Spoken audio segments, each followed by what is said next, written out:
Hello and welcome to the first video of my collection overview. Now, as I said in previous videos, what I'm going to do is show you each section of my collection and give you a more in-depth look at the titles. Now, I've got quite a few sections I want to cover over, so it's going to be probably at least 50 videos, but I can see it's going to be quite a few more than that, as some parts of my collection will take a little bit longer to show. So some sections may have 2, 3 or even 4 videos. Now I'm going to start in one place, and I'll show you where that is in a minute. And what I'm going to do is the parts that I'm not going to get any more titles for, I will do all those first, as they'll be the ones that won't have to be updated. And then I'll work through the order I want to do the rest in, and I'll show you those. I think the way I'm going to do this is I'll do one part and then say I'll do 3 or 4 videos for that, or 2 videos, and once that's done I'll move on to the next section, rather than starting each section separately and doing bits here and there, which is going to be a bit confusing. So I'm going to start with the 20th Century Fox Studio Classics DVD range. Now, I've not seen any videos on this on YouTube, and I thought it would be nice to show people what there is in there. There is a separate UK and US release of these. Most of the titles are the same, although there are some slight differences. And these have all got the same sleeve design. So what I'll do is I'll show you the front and the backs of each one, and talk about some of them a bit more in depth, about why I collected them and how the collection built up and how it's be organised. So I'll just start general overview. There's about, well, it's actually 136 titles altogether, although it's not actually 136. I'll explain that when I get to that part, and I'll tell you why there isn't. Now, I used to buy the odd one of these, and mainly went for the titles that I really wanted first of all. So things like All About Eve, which I think was the first title I got. The Boston Strangler, some Marilyn Monroe films there as well, and some early sci-fi, 50s sci-fi. And these used to be sorted within genres, so I had a section for Western films, war films, film noir, sci-fi, and then these were sort of slotted in sections, and they weren't in any order in their numbers system.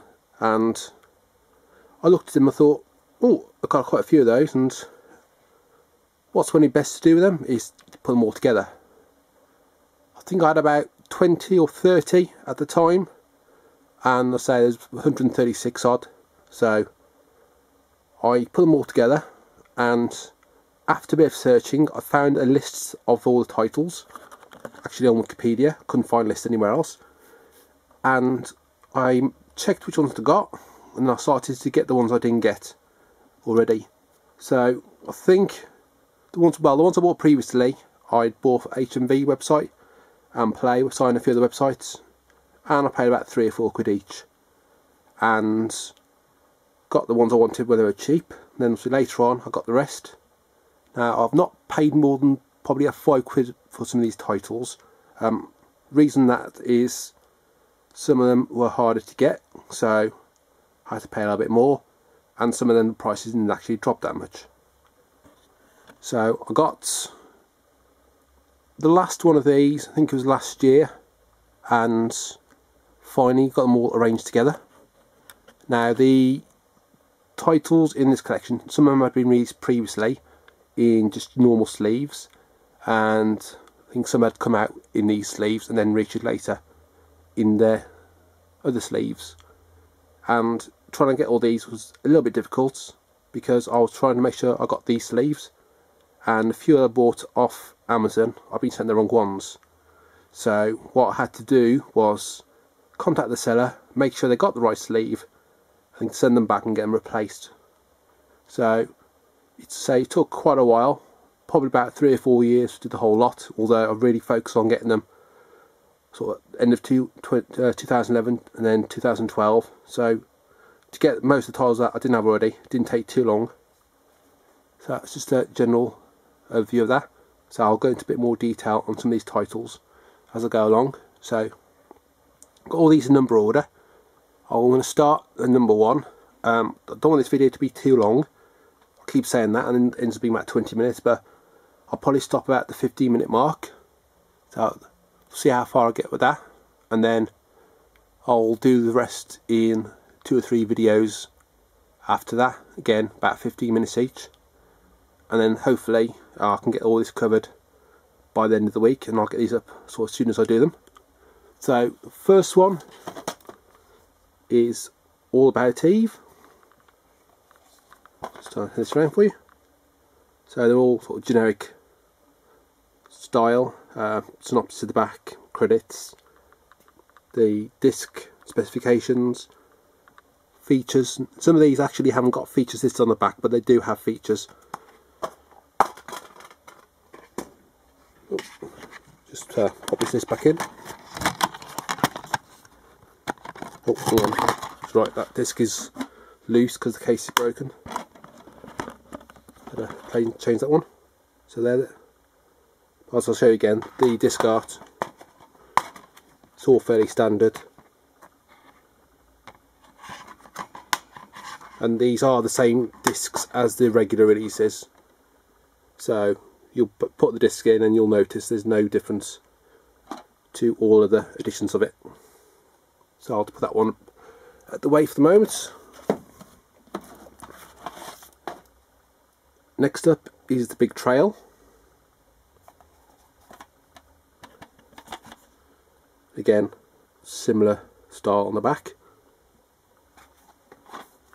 To go back onto the last one, All About Eve, I did buy that originally, and then it came out as a Steelbook Cinema Reserve collection, so I bought that, and I was not going to keep the DVD original one, but because I was collecting the full set of these, I didn't really want to get rid of it, so I kept that. Next up, it's number 3. This is the Boston Strangler. You see there, all the numbers at the top. So you got the studio, just a little picture, and the number, and the title, and then the rating at the bottom. So 18, this one. So most of these are Universal or PG rated, although there are some 12s in there, and a couple of 15s, and I think this is the only 18 rated one. Try and put these back on the shelf where they came from. Okay, next up is number 4. That's the Comancheros.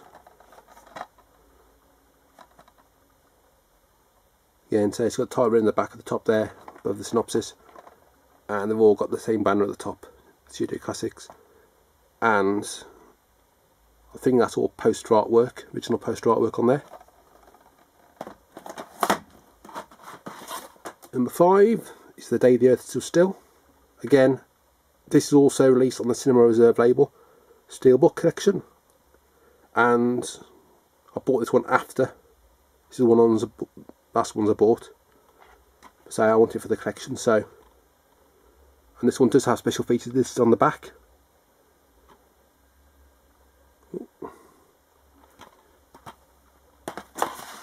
Right, next one is number 6.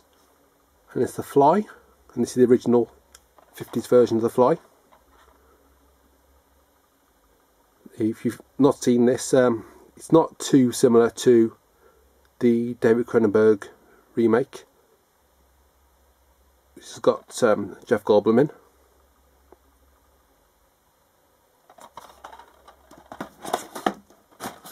Next one of the ones I got originally, the first lot I've ever got, is number 7, The Grapes of Wrath. A lot of these are now being released on Blu-ray. This one has come out on Blu-ray. I'm buying them on Blu-ray anyway, and some of these I've got the Steelbook version on DVD, and I've also got the Blu-ray. Next up is number 8, and this is Heaven Knows Mr. Allison.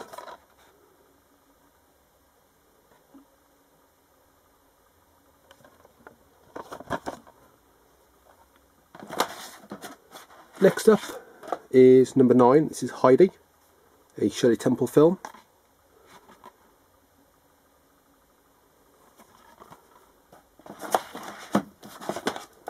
Number 10, Hello Dolly, and this is coming out on Blu-ray shortly.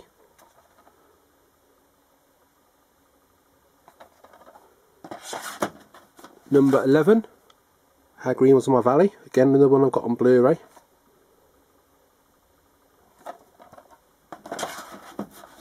Number 12, which is Audrey Hepburn in How to Steal a Million.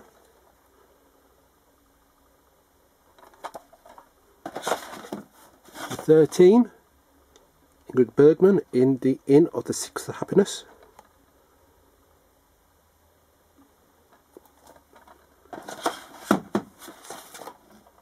Number 14, number 14, and it's Frank Sinatra in Lady in Cement.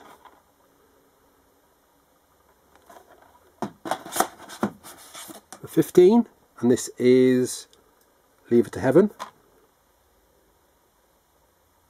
Just have a look on that, yeah. Number 16, this is Peyton Place.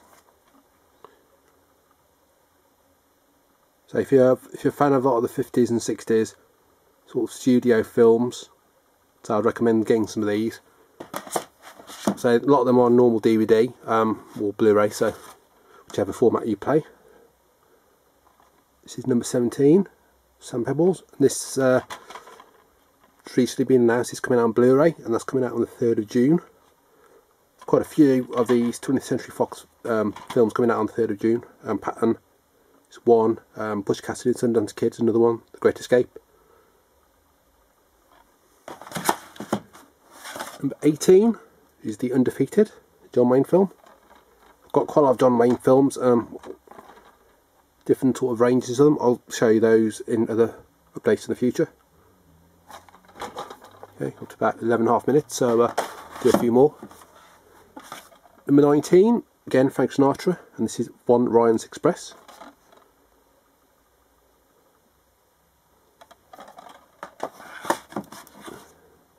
Number 20, this is The Young Lions. So there's that one.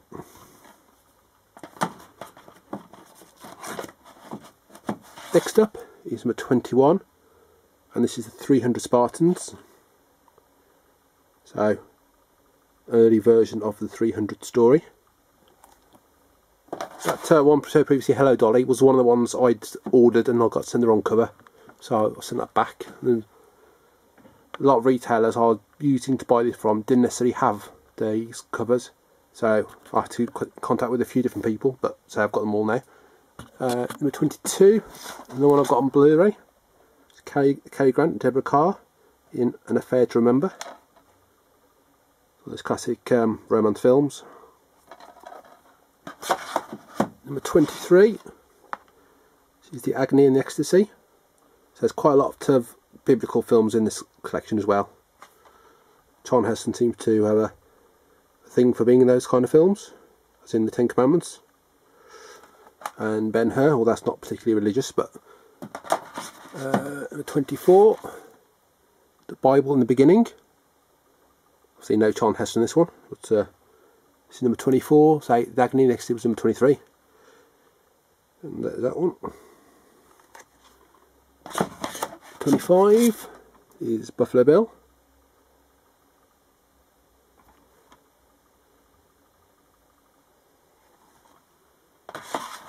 Number 26 is D-Day, 6th of June.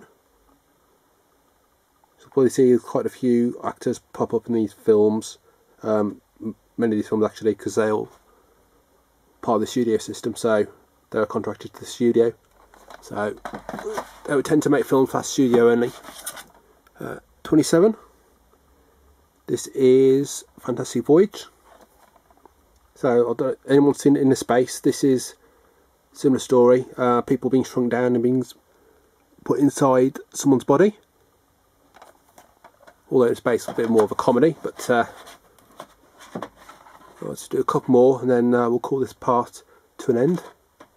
Number 28. Farewell to Arms. Yeah, one of those sort of classic early war films. That's 2, and for this part, this is the first of the Marilyn Monroe films. This is number 29, and this is Gentlemen for Blondes. Howard Hawks film. I highly recommend those films as well. I'm really interested in screwball comedies and other things like that. And the final one for part 1, and this is number 30, and this is The Ghost of Mrs. Muir.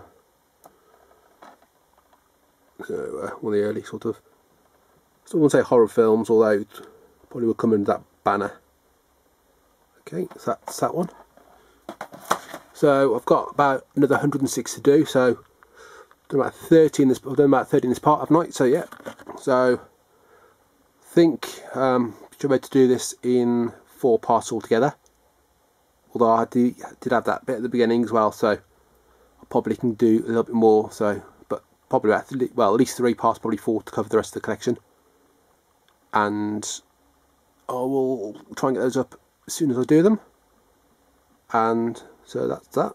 So let's have a quick little look at them all together. Okay, so yeah, that concludes part 1 of the in-depth look at the 20th Century Fox Studio Classics DVD range. Any questions or any comments, please leave them in the box below. Yeah, below. Or send me a message and I'll respond to you. If you're interested in any of my videos and you don't subscribe, then please subscribe, because I've got plenty more of these to come. And I do well, a collection overviews. I do videos of my pickups for the month, and I might do some other videos as well. But just for starting the channel off, I'll just do these sort of videos to begin with. So yeah, if you like the video as well, please leave a like. It's all very much appreciated. So that concludes the first part of this, and I'll see you again soon. Thank you.